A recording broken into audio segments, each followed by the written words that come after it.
नमस्कार दोस्तों, आप सबका स्वागत है मेरे चैनल में।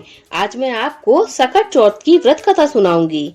सकट चौथ व्रत महिलाएं अपनी संतान की लंबी आयु और खुशहाल जीवन के लिए रखती हैं। साथ ही इस व्रत को करने से व्यक्ति की सारी मनोकामनाएं पूर्ण होती हैं। इस दिन भगवान श्री गणेश की पूजा की जाती है। पूजा के समय भगवान गणेश की ये पावन कथा सुनना बिल्कुल भी न भूलें। एक समय की बात है, एक शहर में देवरानी जेठानी रहती थी। देवरानी गरीब थी और जेठानी अमीर थी। देवरानी गणेश जी की बड़ी भक्त थी। देवरानी का पति जंगल से लकड़ी काटकर उस लाता और उसे बेचता था। वह अक्सर बीमार रहता था। देवरानी अपनी जेठानी के घर का सारा काम करती थी और बदले में जेठानी उसे बचा हुआ खाना और कपड़े देती थी। इसी से देवरानी का परिवार चलता था। माघ महीने में देवरानी ने तिल चौथ का व्रत किया। 5 रुपए का तिल और गुड़ लाकर तिलकुट्टा बनाया। पूजा करके तिल चौथ की कथा सुनी और तिलकुट्टा को छीके में रख दिया और सोचा कि चांद निकलने के बाद ही कुछ खाएगी। इस तरह से कथा सुनकर वह जेठानी के घर काम करने चली गई। खाना बनाकर जेठानी के बच्चों को खाना खाने को कहा तो बच्चे बोले, माँ ने व्रत किया है और माँ भूखी है। जब माँ खाना खाएगी तभी हम खाना खाएंगे। जेठ जी को खाना खाने को बोली तो जेठ जी बोले, मैं अकेला नहीं खाऊंगा, जब चांद निकलेगा तभी मैं खाऊंगा। देवरानी ने कहा, मुझे घर जाना है, इसीलिए मुझे खाना दे दो। जेठानी ने उससे कहा, आज तो किसी ने भी खाना नहीं खाया है, मैं तुम्हें खाना कैसे दे दूं? तुम सवेरे ही बचा हुआ खाना ले जाना। देवरानी उदास होकर घर चली आई। देवरानी के घर पर पति और बच्चे आस लगाए बैठे थे कि आज तो त्योहार है, इसीलिए कुछ अच्छा खाने को मिलेगा। परंतु जब बच्चों को पता चला कि आज तो माँ रोटी भी नहीं लाई तो बच्चे रोने लगे।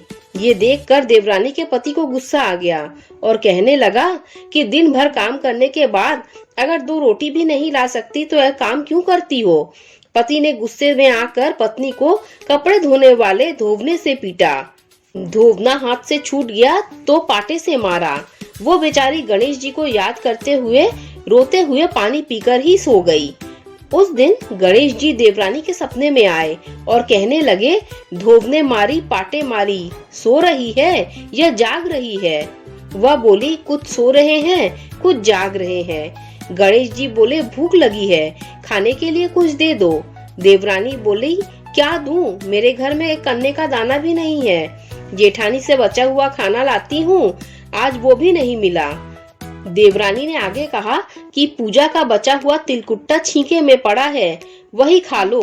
गणेश जी ने तिलकुट्टा खाया। इसके बाद कहने लगे, धोबने मारी पाटे मारी, निपटाई लगी है, कहाँ निमटे? देवरानी ने कहा, यह खाली झोपड़ी है, आप कहीं भी जा सकते हैं, जहाँ इच्छा हो निमट लो। गणेश जी बोले, अब कहाँ पोंछूं? अब देवरानी को बहुत गुस्सा आया। कहने लगी, कब से परेशान किया जा रहा है? सो बोली, मेरे सिर पर ही पोंछो, और कहाँ? देवरानी जब सुबह उठी यह देखकर हैरान रह गई कि उसका पूरा घर हीरे और मोतियों से जगमगा उठा। सिर पर जहाँ बिंदायक जी पोंछनी कर रहे थे वहाँ हीरे के टीके और बिंदी जगमगा रहे थे। इसके बाद देवरानी जेठानी के यहाँ काम करने नहीं गई। जेठानी ने कुछ देर तो राह देखी, फिर बच्चों को देवरानी को बुलाने के लिए भेज दिया। जेठानी ने सोचा कल खाना नहीं दिया था, इसीलिए शायद देवरानी बुरा मान गई होगी। बच्चे बुलाने गए और बोले, चाची चलो, माँ ने बुलाया है। देवरानी ने कहा, बेटा बहुत दिन तेरी माँ के यहाँ काम कर लिया, अब तुम अपनी माँ को मेरे यहाँ काम करने भेज दो। बच्चे ने घर जाकर कहा, माँ, चाची का पूरा घर हीरों और मोतियों से जगमगा रहा है। जेठानी दौड़कर देवरानी के घर आई और पूछा कि यह सब कैसे हो गया।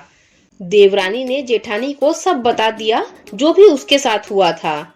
घर लौटकर जेठानी ने सोचा और अपने पति से कहने लगी, मुझे धोवने और पाटे से मारो। उसका पति बोला, मैंने तो कभी तुम पर हाथ नहीं उठाया, मैं तुम्हें धोवने और पाटे से कैसे मार सकता हूँ? वो नहीं मानी और जिद करने लगी। मजबूरन पति को उसे मारना पड़ा। मार खाने के बाद उसने ढेर सारा घी डालकर चूरमा बनाया और छींके में रखकर सो गई। रात बिंदायक जी जेठानी के सपने में भी आए और कहने लगे, उन्हें भूख लगी है, मैं क्या कहूँ? जेठानी ने कहा, हे गणेश भगवान, मेरी देवरानी के घर एक चुटकी सूखा तिलकुट्टा खाया था। मैंने तो देसी घी का चूरमा बनाया है। आपके लिए छींके में रखा है। फल और मेवे भी रखे हैं, जो चाहे खा लो। गणेश जी बोले, अब निपटे कहाँ? जेठानी बोली, उसके यहाँ एक टूटी झोपड़ी थी। मेरे यहाँ उत्तम दर्जे का महल है। यहाँ जहाँ चाहो निपटो। फिर गणेश जी ने पूछा, अब पोछू कहाँ? वो बोली, मेरे ललाट पर बड़ी सी बिंदी लगाकर पोंछ लो। धन की भूखी जेठानी सुबह जल्दी उठ गई और सोचा, हीरे जवाहरात से भर चुका होगा घर। लेकिन उसने देखा कि उसके पूरे घर से बदबू निकल रही है और उसके सिर पर भी गंदगी लगी हुई है। उसने कहा, हे गणेश जी महाराज, ये आपने क्या किया? मुझसे रूठे और देवरानी पर टूटे।